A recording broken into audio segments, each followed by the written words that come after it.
ఇక్కడ కనుక మనం చూసుకున్నట్లయితే పల్నాడు ఎస్పీకి ఫిర్యాదు చేసేందుకు అంబులెన్స్లో వచ్చింది రోసమ్మ గారు. మీరు చూడొచ్చు, టీడీపీ మహిళా నేత నుండి నన్ను కాపాడండి బాబోయ్ అంటూ మొరపెట్టుకుంటోంది ఆవిడ.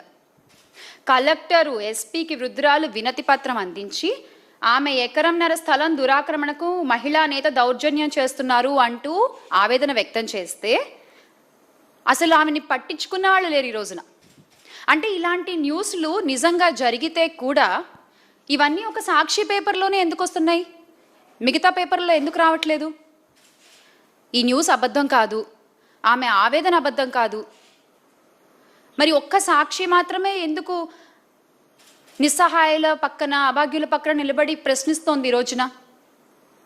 ఈ విషయం రాష్ట్ర ప్రజలందరూ కూడా గమనించాలి.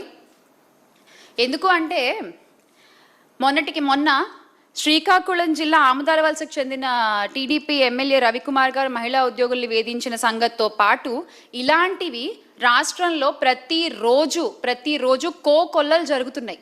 కానీ ఎంతమంది మాట్లాడుతున్నారు దీని మీద? మాట్లాడరు. ఎందుకంటే